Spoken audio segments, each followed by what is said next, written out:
Nataka nizungumzie how then can we deal with this anger. Hasira ipo, tumeona madhara yake, lakini tutakabiliana nayo namna gani? Yes. Number 1, develop a long fuse. Unajua katika bulbs kuna kitu huwa inawekwa ndani ama extension inaitwa fuse. Yes. Ile ya kama moto imezidi hiyo ndio inachomeka. Ili moto isichome mitambo yako na ama mtu aking'oa hiyo fuse haitawaka. Basi haitawaka. Stima kuna.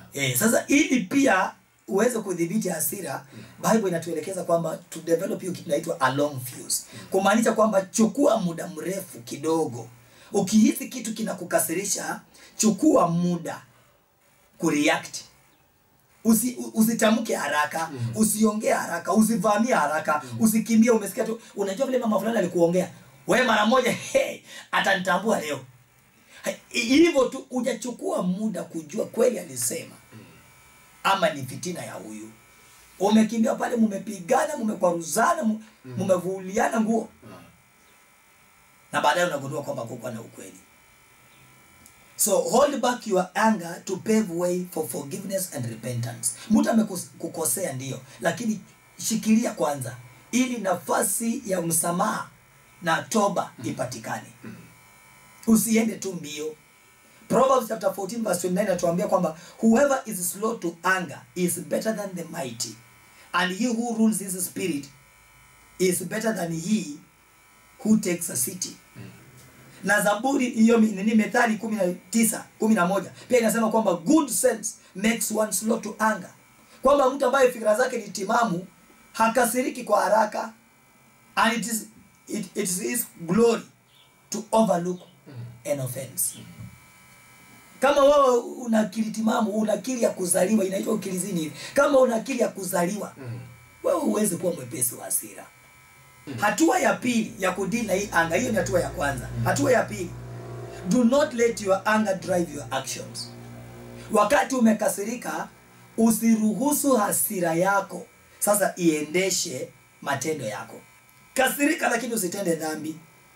Ponder in your own heart or in your bed, or be just silent somewhere. Sit under a tree na utulie, uone ni nini naweza kufanya. Jameni, nimekasirika. Because anger impairs our ability to make wise decisions.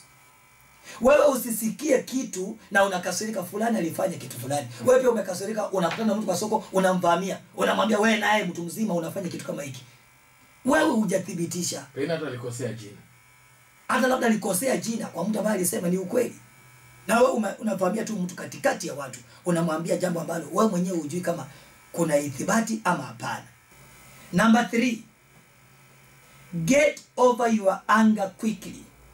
Jaribu sana uondoe ile hasira haraka. Maana tumeshasema tayari. Tumepewa 12 hours. Sasa ndugu kuhani, hebu jaribu kuassess historia yako ya kukasirika. Ile siku ulikasirika muda gani? Wakati mama watoto alikukosea, ulichukua muda gani? Did you permit the devil into your life? Did you permit the devil into your marriage? Unajua wewe mwenyewe uliruhusu shetani aingie. Sasa saa hii hamuelewani kwa ndoa. Shetani bado anatawala. Have you rebuked that demon that came in wakati mlichelewa kutubu? Ni yeye anaongoza ndoa yenu sasa. Ni yeye anawekelea mama matamshi ambayo akitamka kitu anasema kai. Huyu ndiye anasema haya. Mimi ndio naambia hivyo, mpaka unamkumbusha, excuse me, I am your husband. Hebu niangalie, mimi nimewaka nasema mume my foot. Mume ni kitu gani? Wewe si hata simu, wewe ni gumegume. Yaani a good for nothing husband. Ningekuwa na nafasi hata sijui nilikuokota wapi. Hasira. Kuna shida ni nani anaongea ndani ya huyu mtu. Kwa hivyo get over your anger quickly. Ndio Waefeso 4:26 imetuambia. Where reconciliation is possible, pursue it. Mahali mnaweza kuridhiana na kusameheana, endea. Tafuta mtu kwamba jamii nina hasira, nimekosana na fulani. Harakisha muende mtafute mapatano haraka kabla mambo hayajaribika. Kwa hivyo lazima watu wajue jinsi ya kudhibiti hasira zao. Wajue. Ndugu Jeraha, hiyo ni lazima tu watu wajue jinsi ya kudhibiti hasira. Angalia Zakayo aliishia namna gani? Akawa mtoro, kila mahali atakikani. Hasira imefanya watu wengine wanakuwa watoro. Kila mahali ukiona huyo mimi siwezi. Hasira imekufanya unakataliwa kwa vyama. Number 4. Be careful of the anger of others. Be careful of the anger of others. Proverbs 22 verse 24 to 25. Inasema, make no friendship with a man given to anger, nor go with a wrathful man, lest you learn his ways and entangle yourself in a snare. Kwamba usifanye urafiki na mtu ambaye ni wa hasira. Mtu ambaye ni mwepesi wa hasira, hot tempered people. Maandiko inatuonya, don't you dare make friendship with them. So what we learn from there, kuhani, ni kwamba anger is contagious. Unaweza ambukizwa. Ni kama corona, unaambukizwa tu. Hasira is contagious. Kwa hivyo ukitembea na mtu hasira, Bible inasema kwamba utajifunza njia zake. Kwa hivyo upate sasa ndoa ambayo mume ni mwepesi wa hasira na mke ni mwepesi wa hasira. Hiyo ni half hell. Ni nusu ya jehanamu. Hakuna makao hapo. Sasa lazima mtu mmoja ashuke. Maana wakipanda wanapanda, watu wakiteremka wanateremka, wakianguka wanaanguka wote. Wakitaka vita wanafunga mlango. Ukisema wewe nitakuchapa, nasema kuchapa ama kuchapana. Anafunga mlango. Mama ndiye sasa anafunga mlango. Ati ulisema nini? Ati ulisema yeye ndiye amefunga mlango. Tena anaweka kufuli na anaweka ufunguo kwa mfuko. Ukiniua utoke. Nikikuua natoka. Haya. Number 5, reflect on the reasons for the anger. Jeraha, kuna watu wanakasirika na hata juu amekasirika kwa sababu gani? Angalia kwanza reasons. Kwa nini nimekasirika hivi? Jiulize. Why am I so annoyed? Why am I so angry? Je, nimekasirika kwa kweli? Is it justified? Ama ni makosa yangu? Angalia, Kain ilikuwa makosa yake. Tena yeye amekasirika zaidi na ni makosa yake. Nani alimwambia leta sadaka ambayo imelema?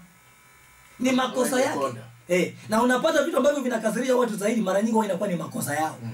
Lakini sasa unataka kutumia hasira ku defend your own mistakes. Umekosea na wewe unatangulia kukasirika sana. Haujaachia watoto chakula. Umepata mtoto ameenda kuvunja miwa ya mtu. Wewe unakanyaga huyo mtoto ukanyaga. Na ni makosa ya nani? Angekula nini? Surely. Ni njaa imempeleka huko. Angekula nini? Kwa hivyo ukipata watu ambao ni wepesi wa hasira, mara nyingi wao ndio huwa wana makosa. Wanajidefend. Sisi katika counseling tumejifunza mambo haya. Na is a defensive mechanism. Ndio sasa ukwepe makosa isikupate. Unataka kutangulia mbele na maneno mengi. So a hot-tempered man stirs up strife, but he who is slow to anger quiets contention. Hiyo ni Proverbs chapter 15 verse 18. Wewe ukiwa si mwepesi wa hasira, unaweza tuliza ghadhabu. Ndio unapata hata kama mmegombana namna gani, mtu ambaye anakuja kuongea kwa upole, yule ndio huwa anatuliza ile ghadhabu. Kwa hivyo hata mama akikasirika kwa nyumba, mume amekasirika kwa nyumba, wewe ukiendelea kujibu kwa upole, utatuliza ile ghadhabu. Msipande wote. Mzee mwenyewe hata kama alikuwa amepanda teremka. Teremka, wewe mama teremka. Ukinena tu, nisamee mume wangu. Nimeona kosa, nisamee mume wangu. Nisamee mume wangu, nimeona. Kwa hivyo angry people tend to start fights which are more damaging rather than helpful. Ukikasirika unaanzisha vita ambayo iko very more destructive kuliko hata vile hata yeye ungetulia tu. Hasira ilifanya Musa asifike Kanani. Hata sisi hapa Kanani yetu sasa ni mbinguni. Hasira inaenda kufanya watu wengi hawatafika mbinguni. Think of the cause ya hasira. Reflect on the reasons for the anger. Nini nafanya nakasirika? Is it my mistake? Ama kama ni makosa ya yule mwingine, is it worth killing? Question yourself. Je, inagharimu kuua? Inagharimu kumpiga? Na mimi naweza pia mkosea jinsi amenikosea. Kama wewe pia unaweza. Je, utakapomkosea wewe utahitaji msamaha? Kama utahitaji msamaha, basi tafuta mbinu ya kumsamehe na wewe. Msamehe yeye. Maana hata wewe siku moja utahitaji kusamehe. Decisions made in anger are dangerous. Maamuzi ambayo watu hufanya wakati wamekasirika ni hatari. Ndio unapata ni kifo. Umehama ndoa yako ukiapa. Hata niliona juzi mwingine anapanga vile kwa nyumba ati anaondoka. Amepanga mpaka memory card ambayo imeharibika. Yaani chochote ambacho anaokota kwa nyumba anaweka. Chochote unakuja mpaka mattress. Aliacha nyumba bila hata mattress. Watu waanze kulala kwa kitanda kwa mbao. Surely unaenda wapi na vitu hivi vyote? Na unapata wamama wakifanya hivyo, siku ile anarudi bila hivyo vitu. Eti mwanze kununua tena upya. Sasa school fees watoto watasoma siku gani? Ikiwa tunarudi another 70 steps nyuma, tutafika mahali tunaenda siku gani? Sometimes turuhusu Mungu afanye search ya mioyo yetu. Wakati umekasirika, njia nyingine ya kukabiliana na hii hasira ni kwamba ambia Mungu, chunguza moyo wangu. Saka moyo wangu, tafute kujua, peleleza kabisa. Uone kama kuna jambo, kama kuna kosa ndani mwangu ambayo inafanya mimi nikasirike namna hii. Uniondolee hii hasira. Maana naona leo nikifika nyumbani kitaumana, nitapiga mtu, nitaua mtu. Mungu nisaidie. God wants us when we call before him to tell him the truth. Hata kama unaona kama ambia utamungu hata kisu ndio hii na unatoa kwa mfuko unaonesha Mungu ndio hii. Naona leo nitaua huyu mama. Nitaua. Kama uko na hasira kukata transformer ya mwanaume, amwambia leo nakata Mungu, ninaona nikikata. Nisaidie. Mungu nisaidie. Hii kisu niondolee kwa mkono wangu. Yaani naona nikikata leo. Na ni kwa nini nimekasirika hivi Mungu wangu? Peleleza moyo wangu, na mimi nina uovu gani? Mungu atakukumbusha kwamba huyu jamaa amepatikana kwa usharati mara moja. Halafu anakukumbusha all your past friends. Wanaume ambao umelala nao ni 128. Na huyu sasa ndio mara ya kwanza. Na nakwambia unakumbuka umelala na 128. Mungu ndiye anaweza kukuambia hayo. Halafu yenyewe naona yenyewe hata huyu sasa hata ni kama ana makosa. Angenishika na hao 128 wote, mimi ningeingia wapi? Unapata nafasi ya kumsamehe. Maana mwisho wa kila jambo tunahitaji msamaha. Number 7 and the last one. Respond with soft words and in a low tone. Hiyo iko katika Zaburi, Mithali 15:1. Kwamba jawabu la upole inatuliza hasira, inatuliza ghadhabu nyingi. Jawabu la upole. Hata kama neighbor amekuja na kutukana namna gani, jaribu sana kupeana jawabu la upole. Answer with a soft voice, a low tone.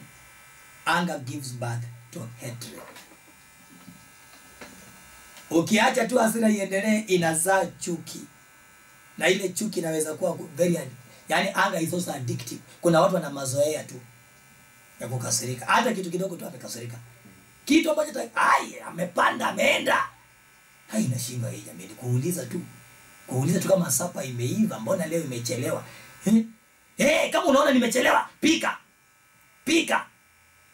Nimepikia wewe miaka mingapi? Hii ni miaka 16 tukiwa kwa ndoa.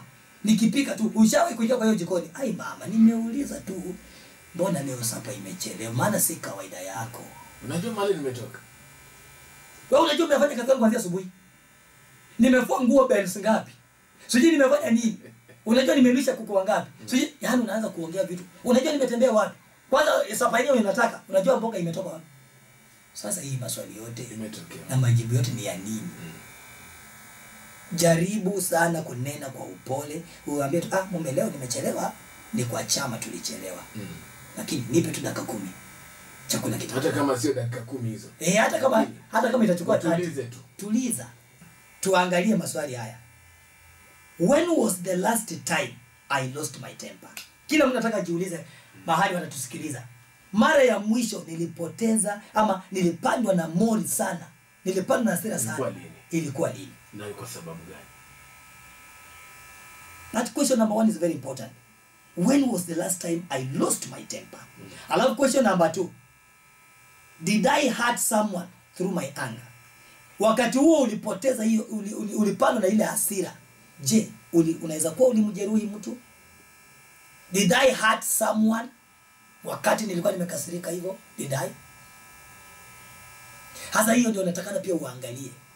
Anza kujiuliza saa hii tunapoelekea. Hii inaitwa tafakari. Tutafakari. Number 3. which harsh words did I tell that person? Wakati nilikasirika, ni maneno gani ya uchungu niliambia huyo mtu? Unaweza kuwa umetukana mpaka mama mkwe bwana. Umetukana mpaka watu wa kina bibi yako, wote umewamaliza. Tukana mpaka mchungaji mpaka kwa njia ya ajabu. Ni maneno gani ya uchungu ulisema wakati ulikuwa umekasirika? Jambo la 4. How much destruction have my actions or words caused to that person? Je, ni majeruhi kiasi gani maneno yangu ama matendo yangu yamemsababisha huyo mtu?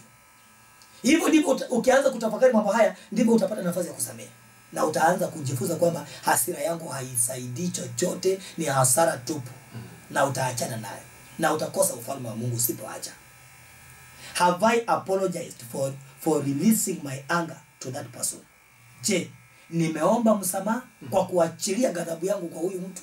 Nimeomba msamaha. Tuanze kujiuliza mambo kama haya. Na ya mwisho, is God pleased with what I did when I was angry? If no, repent.